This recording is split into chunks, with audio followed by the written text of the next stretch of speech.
KPK tetapkan Kadikbud Maluku Utara tersangka korupsi.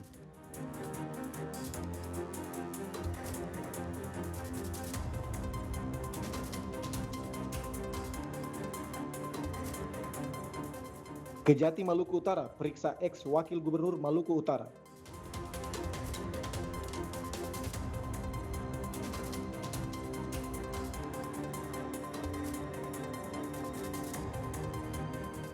Pengungsi Gunung Api Ibu akan dipulangkan.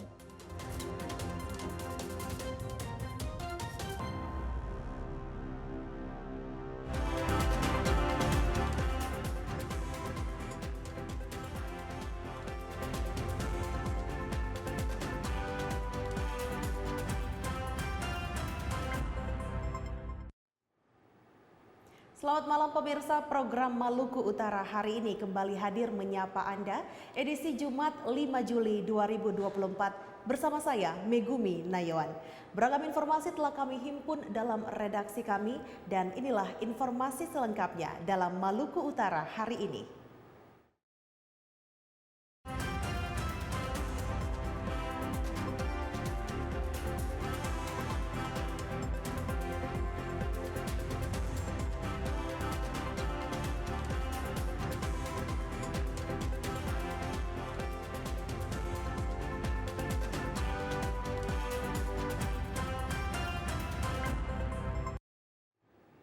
Kita ikuti informasi pertama pemirsa. Komisi Pemberantasan Korupsi menetapkan Kepala Dinas Pendidikan dan Kebudayaan Maluku Utara sebagai tersangka baru tindakan gratifikasi dalam kasus mantan Gubernur Maluku Utara Abdul Ghani Kasuba. Komisi Pemberantasan Korupsi atau KPK menetapkan Kepala Dinas Pendidikan dan Kebudayaan Provinsi Maluku Utara berinisial IY sebagai tersangka baru dalam kasus korupsi yang menjerat mantan Gubernur Maluku Utara Abdul Ghani Kasuba. Penetapan tersangka IY disampaikan Direktur Penyidik KPK Asep Guntur Rahayu melalui konferensi pers di Jakarta pada Kamis 4 Juli 2024. Dalam perkara lelang jabatan di lingkup Pemprov Maluku Utara, Imran dinyatakan memberikan uang kepada mantan Gubernur Maluku Utara Abdul Ghani Kasuba sebesar 1,2 miliar melalui beberapa transaksi. Usai penetapan, tersangka IY langsung ditahan. Pada operasi tangkap tangan Gubernur Maluku Utara beberapa waktu lalu, IY sempat diamankan tim KPK, namun belum tercukupi alat bukti hingga dirinya dibebaskan. Pengembangan dari perkara OTT Gubernur Maluku Utara. Dalam tahap penyidikan, KPK telah melakukan pemeriksaan kepada para saksi serta penggeledahan di beberapa lokasi, rumah, kantor ataupun ruang tertutup lainnya. Kemudian KPK menetapkan satu orang tersangka yaitu IJ, Kepala Dinas Pendidikan dan Kebudayaan Provinsi Maluku Utara. Dari Maluku Utara, kontributor TVRI Ivan Gusti melaporkan. Kejaksaan Tinggi Maluku Utara melakukan pemeriksaan terhadap mantan Wakil Gubernur Maluku Utara Al Yassin Ali dalam dugaan kasus korupsi tahun 2022 senilai 13,8 miliar rupiah. Selain Al Yassin, sang istri juga turut diperiksa oleh penyidik. Tim penyidik pidana khusus Kejaksaan Tinggi Maluku Utara melakukan pemeriksaan terhadap mantan Wakil Gubernur Provinsi Maluku Utara Al Yassin Ali pada Kamis 4 Juli 2024 petang kemarin. Al Yassin mendatangi kantor Kejaksaan Tinggi pada pukul 15.00 waktu Indonesia Timur. Mantan Wagub dan PLT Gubernur Maluku Utara ini diperiksa sebagai saksi dalam dugaan kasus tindak pidana korupsi uang makan minum dan perjalanan dinas kepala daerah tahun 2022 dengan total kerugian negara sebesar 13,8 miliar rupiah. Kedatangan Ali didampingi oleh penasihat hukum dan langsung memasuki ruangan pidana khusus di lantai 2 kantor Kejaksaan Tinggi Maluku Utara. Sebelumnya, penyidik kejaksaan juga telah melakukan pemeriksaan yang sama terhadap istri Al Yassin yakni Mutiara T. Yassin pada Kamis siang. Saat ini pun sudah dari kemarin kita melakukan pemeriksaan terhadap mantan Wakil Gubernur terkait proses penyidikan yang kita lakukan. Jadi tindak lanjut dari hasil pemeriksaan nanti kemudian akan kita sampaikan kepada kawan-kawan. Ya. Ini dugaan kasus apa, Pak? Ini kasus anggaran makan minum dan perjalanan dinas yang ada pada Sekretariat Wakil Kepala Daerah tahun 2022. Anggaran berapa? Tahun anggaran 2022. Anggaran 13 yang Berdasarkan DPA kurang lebih anggarannya itu 12 miliar sekian-sekian, yang mana menjadi dilakukan APBD perubahan menjadi 13 miliar sekian-sekian. Ali Yasin diperiksa selama 6 jam dan meninggalkan kantor Kejaksaan Tinggi pukul 21:16 waktu Indonesia Timur.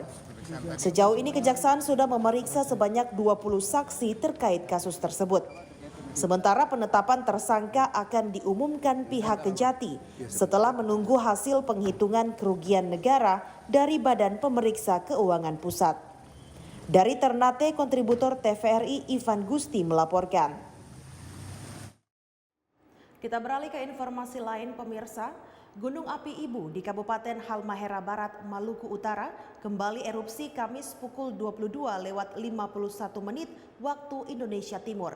Pos amatan Gunung api Ibu melaporkan erupsi disertai lontaran lava pijar sejauh 2 km. Gunung api Ibu kembali erupsi Kamis kemarin pukul 22:51 waktu Indonesia Timur. Rekaman pos amatan Gunung api Ibu memperlihatkan Gunung api Ibu melontarkan kolom abu 3.000 meter di atas puncak. Erupsi terekam alat seismogram dengan amplitudo 28 mm dan durasi 3 menit 50 detik. Erupsi yang terjadi terdengar hingga ke pos amatan dengan jarak 8 km. Teramati Gunung api Ibu melontarkan lava pijar sejauh 2 km serta kilatan petir. Sementara itu pada Jumat 5 Juli, tepatnya di pagi hari, Gunung api Ibu kembali meletus dengan kolom abu mencapai ketinggian 3.000 meter dan condong ke arah utara dan timur laut. Dari Halmahera Barat, kontributor TVRI Ivan Gusti melaporkan. Pengungsi Gunung api Ibu di Kabupaten Halmahera Barat, Maluku Utara akan dipulangkan tim tanggap darurat. Pemulangan ini dilakukan seiring berakhirnya masa tanggap darurat keempat pada 4 Juli lalu.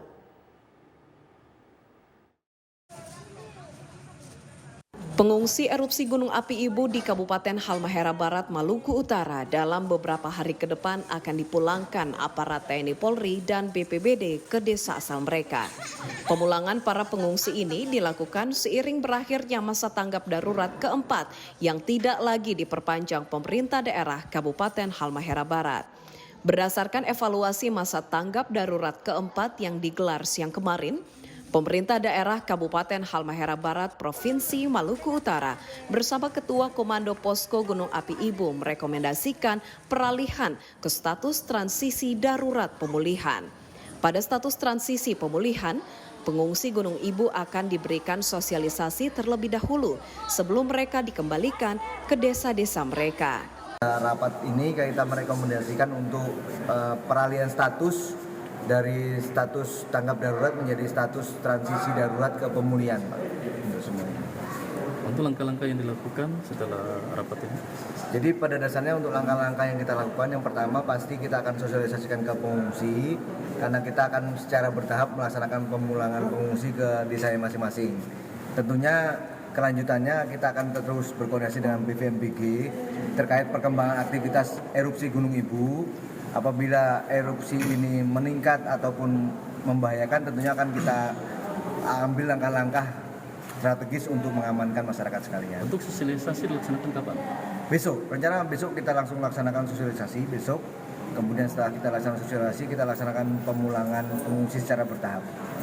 Badan Geologi pada 22 Juni 2024 lalu telah menurunkan status Gunung Ibu dari level 4 awas menjadi level 3 siaga. Sejauh ini, tercatat jumlah pengungsi yang menempati 5 pos pengungsian di Kecamatan Iada adalah kurang lebih 2.051 jiwa. Dari Halmahera Barat, kontributor Ivan Gusti melaporkan. DPRD Provinsi Maluku Utara menerima rancangan peraturan daerah tentang pertanggungjawaban pelaksanaan APBD tahun 2023 oleh penjabat Gubernur Maluku Utara Samsudin Abdul Qadir dalam rapat paripurna di Sofifi. Anggaran yang dilaporkan pun dinilai masih relatif normal, namun akan dikaji bersama.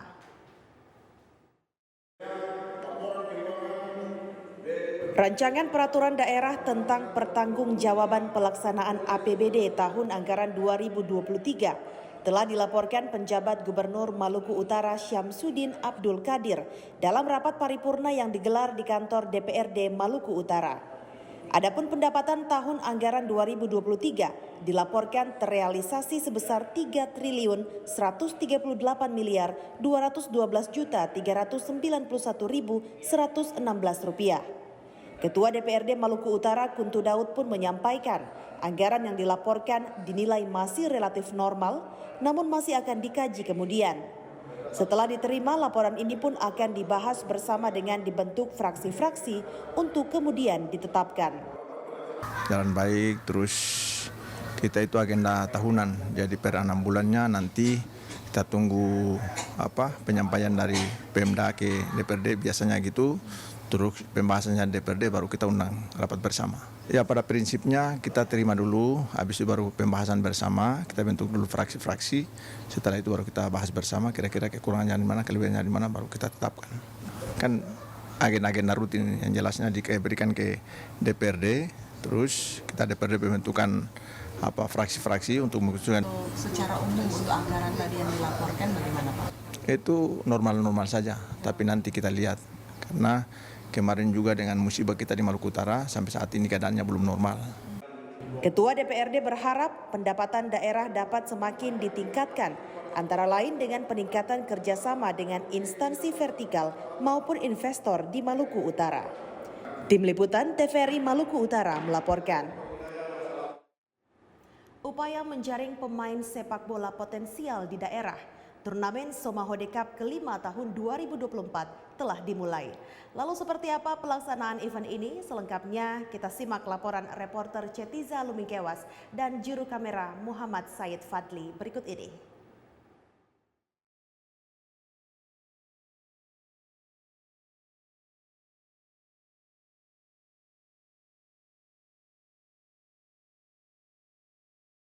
Pemirsa, upaya untuk menjaring bibit potensial untuk dunia sepak bola di Provinsi Maluku Utara. Hari ini dilaksanakan kegiatan Somahode Cup kelima tahun 2024 untuk kategori U16 yang dilaksanakan tepatnya di Desa Somahode, Kecamatan Oba Utara, Kota Tidore Kepulauan, Maluku Utara. Nah, lalu seperti apa kegiatan yang dilaksanakan pada hari ini? Lalu ada berapa tim yang mengikuti event ini? Lalu apa saja target dari pihak penyelenggara dalam pelaksanaan Somahode Cup tahun 2024. Kali ini saya sudah bersama dengan Ketua Panitia yakni Bapak Zulfikar. Baik, salam jumpa Pak Jul, salam olahraga. Jaya.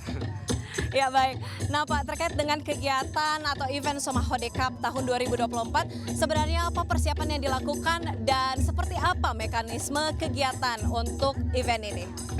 Ya, seperti biasa untuk kegiatan U16 ini dari panitia sendiri yang berinisiatif untuk melaksanakan kegiatan Somahode Open Turnamen ini. Dari kegiatan ini sendiri kami panitia bekerja sama dengan pemerintah desa, tokoh-tokoh masyarakat, para pelaku usaha yang ada di Desa Somahode.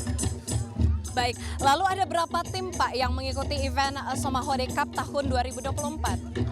Yang awalnya itu ada 21 tim, cuman sekarang 3-nya mundur, tinggal 17 tim.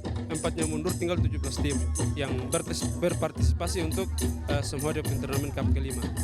Baik, nah lalu 17 tim ini berasal dari daerah mana saja Pak yang ada di Maluku Utara?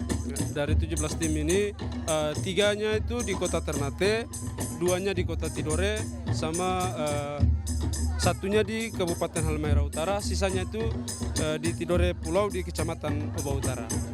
Baik, ini berdasarkan informasi yang didapatkan oleh tim liputan TVRI juga ternyata kegiatan Somahode Cup tahun 2024 berdasarkan inisiasi dari para pemuda ya yang ada di Desa Somahode. Nah, lalu antusias para anak-anak muda yang ada di tempat ini untuk bisa tentunya meningkatkan dunia sepak bola seperti apa, Pak? Ya, yang pastinya itu di kampung kita ini anak-anak muda itu selalu bergairah menyangkut dengan sepak bola. Karena kita sudah dari awal itu diajarkan oleh kebiasaan kita itu olahraga kita itu hanya sepak bola, sehingga munculnya semangat untuk tidak lagi bermain sepak bola tapi ingin membangun sebuah event olahraga di Desa Somahode. Baik, tentunya event olahraga ini dilaksanakan ya Pak ya untuk kali kelima untuk di Desa Somahode. Baik, nah lalu Pak untuk kegiatannya ini berapa lama dilaksanakan? Ya, target kegiatan kita itu semoga berjalan dengan lancar itu 27 hari. Di 27 hari lalu tim yang menang nantinya ke depannya akan diproyeksikan kemana Pak? Apakah mengikuti ajang ataupun juga kegiatan-kegiatan di luar Maluku Utara atau bagaimana? Ya, untuk yang Somahode Turnamen Cup ke-5 tahun ini itu yang juara itu masih mendapatkan total uang pembinaan dan 1 ekor sapi untuk bonus. Dan untuk target ke depannya itu kami panitia Somahode Turnamen Cup ke-5 menginginkan bisa bekerja sama dengan tim pertandingan-pertandingan yang ada di daerah luar untuk bisa mengekspos tim yang meraih juara 1 bisa bertanding di luar Provinsi Maluku Utara. Baik, tentunya juga ada bentuk apresiasi begitu ya yang diberikan bagi para pemedang ke depannya. Nah lalu Pak, sebelumnya juga kan ada para bibit-bibit potensial yang sudah mengikuti kegiatan ini dan tentunya juga telah berlaga tidak hanya di ajang nasional tapi juga hingga Liga Eropa asal Maluku Utara melalui kegiatan Somahode Cup. Apa target ke depan dari pihak penyelenggara melalui kegiatan ini? Target ke depan yang pastinya kita berkaca dari satu pemain yang kita bisa hasilkan dari Somahode Turnamen Cup ke-5 ini. Semoga ke depan banyak pemain yang termotivasi dengan seorang pemain yang bernama Mufdi Iskandar itu. Semoga Maluku Utara punya bibit-bibit pemain muda yang potensial untuk ke depan. Baik, selain itu Pak, bagaimana antusias dari masyarakat dengan adanya event ini? Masyarakat, khususnya masyarakat Desa Somahode itu sangat mensupport untuk kegiatan yang dilaksanakan oleh anak muda Desa Somahode. Baik, nah lantas seperti apa dukungan maupun juga sinergitas dari beberapa pihak terkait, baik itu dari pemerintah, pihak swasta maupun juga masyarakat yang ada di Somahode? Ya, dari dukungan pemerintah dari pemerintah desa maupun para pelaku usaha yang ada di Somahode itu di desa kita itu sangat mensupport untuk keberlangsungan kegiatan ini berupa sponsor menyangkut dengan keuangan maupun fisiknya dan juga mereka untuk kegiatan Somahode Cup. Baik, terakhir Pak, apakah ada imbauan maupun juga harapan tentunya bagi para pemain sepak bola yang ada di Somahode maupun juga yang ada di Provinsi Maluku Utara untuk bisa tentunya meningkatkan dunia sepak bola yang ada di sini? Ya, saya berharap untuk para bibit-bibit muda di Maluku Utara sebagaimana yang telah Ketua Umum PSSI kita menginginkan bibit-bibit potensial yang ada di Indonesia untuk bisa bersaing dengan para pemain-pemain di luar. Kita sebagai pemuda Desa Somahode menginisiatif dari bawah untuk bisa mensupport kegiatan dari PSSI di mana menimbulkan bibit-bibit muda. Dan target kita ke depan semoga pemain-pemain yang berlaga di Somahode Turnamen Cup ke-5 ini dan cup-cup seterusnya bisa menjadi pemain-pemain yang profesional. Baik, semoga kedepannya juga akan muncul ya pemain-pemain hebat khususnya di cabang olahraga atau dunia sepak bola yang ada di Provinsi Maluku Utara dan asal dari Somahode. Baik, terima kasih banyak Pak Julfikar untuk waktunya dan semoga sehat dan sukses selalu. Selamat bertugas kembali. Ya baiklah pemirsa, demikianlah tentunya wawancara kami bersama dengan Ketua Panitia Somahode Cup tahun 2024. Semoga kedepannya dunia sepak bola di Maluku Utara khususnya di Somahode dapat terus jaya dan tentunya melahirkan atlet-atlet yang potensial. Demikian laporan dari Ceti Zalumi Kewas, Fadli untuk Maluku Utara hari ini. Baik pemirsa, kini kami ajak Anda mengikuti segmen Klik Sulampa. Berita yang kami himpun dari Sulawesi, Maluku, dan Papua berikut ini.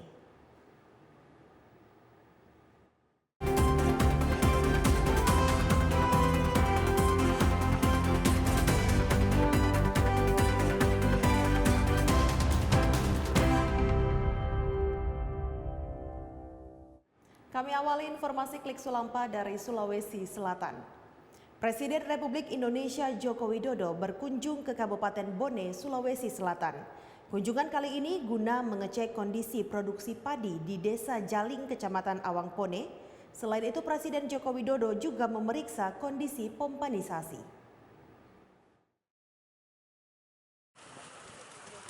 Presiden Republik Indonesia Joko Widodo didampingi Menteri Pertanian Andi Amran Sulaiman dan Menteri PUPR Basuki Hadi Mulyono tiba di Kabupaten Bone Kamis 4 Juli 2024, tepatnya pukul 12 WITA, menggunakan heli TNI Angkatan Udara dan mendarat di Bandara Arung Palaka. Tiba di Desa Jaling, Kecamatan Awangpone, Jokowi langsung menyapa para petani dan masyarakat sekitar. Kunjungan kali ini Jokowi memastikan bahwa produksi padi di Kabupaten Bone yang merupakan salah satu pemasok beras terbesar di Sulsel berjalan dengan baik, serta memastikan kondisi pompanisasi ataupun air di persawahan dalam keadaan aman. Kadis Pertanian Kabupaten Bone, Andi Asman Sulaiman, memaparkan Presiden RI merencanakan sistem pompanisasi untuk Bone sehingga produktivitas pertanian dapat terus bertambah.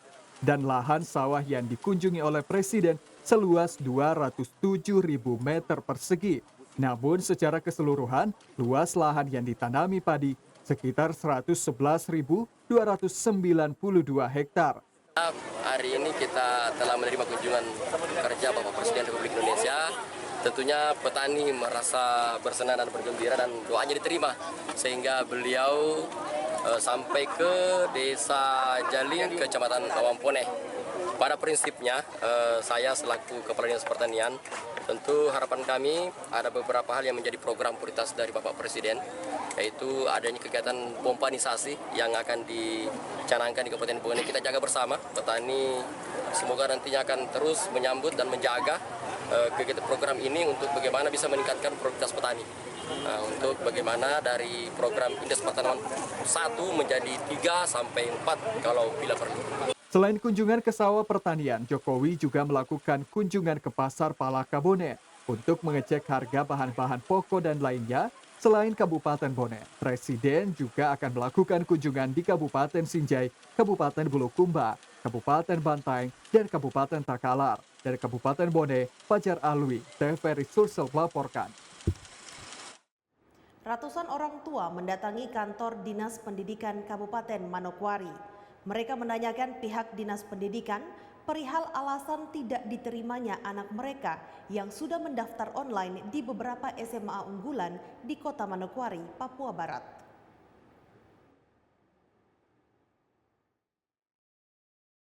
Nasib naas dialami oleh Yang alias Bongkar 23 tahun, nelayan Desa Mola Utara, Kecamatan Wangi-Wangi Selatan, Kabupaten Wakatobi, karena menjadi korban dari bom miliknya sendiri yang dipergunakan untuk menangkap ikan.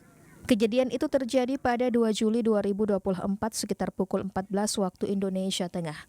Korban menangkap ikan menggunakan bom di laut yang tidak jauh dari pemukiman warga yang berjarak hanya sekitar 500 meter. Namun saat ia bersiap melemparkan bom ke laut, bom tersebut malah meledak di tangannya.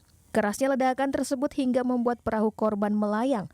Melihat kejadian tersebut, warga sekitar bersama Polairut Wakatobi langsung melakukan pencarian, namun yang ditemukan hanyalah perahunya sementara korban telah tenggelam. Ayah korban, Sayeng, mengatakan usai kejadian warga setempat langsung melakukan pencarian kepada anaknya itu. Namun hingga pukul 21 waktu Indonesia Tengah korban belum ditemukan. Korban baru ditemukan oleh warga pada keesokan harinya. Ayah korban juga meminta kepada seluruh keluarganya dan masyarakat agar jangan lagi menggunakan bom sebagai alat untuk menangkap ikan. Waktu aku mau ambil dia, tapi kebetulan orangnya tidak dapat saya ambil, tenggelam ke bawah. Terus begitu minta bantuan kita sama orang-orang kampung, terus mulai dari jam 2 kita mencari sampai malam jam 9 tidak berhasil. Nanti besok paginya sekitar 6:30 baru kita keluar lagi rame-rame sama orang kampung mau bantu kita. baru kita dapat ini dia punya jasad. Setelah ditemukan, korban langsung dimakamkan oleh pihak keluarga. Amran Mustar Ode, kontributor TVRI Sultra melaporkan.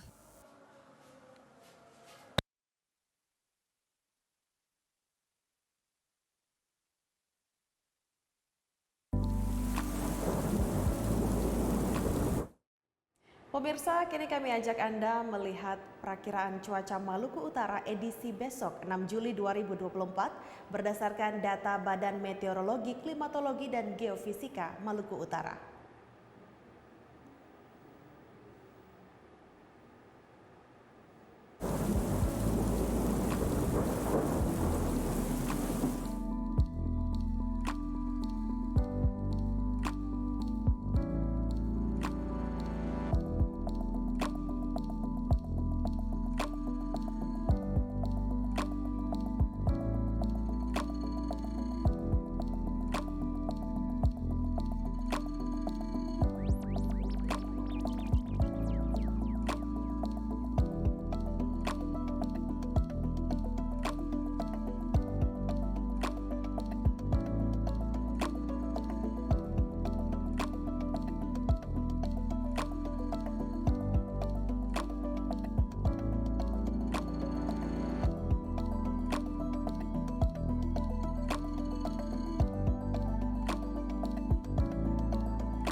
Pemirsa, informasi tadi sekaligus menutup jumpa kita dalam Maluku Utara hari ini. Akhirnya saya Megumi Nayuan bersama kerabat kerja yang bertugas pamit dari hadapan Anda. Terima kasih atas kebersamaannya dan kami ajak Anda untuk menyaksikan acara Manginte Negeri yang berjudul Negeri Tua yang Bahagia. Selamat menyaksikan dan sampai jumpa.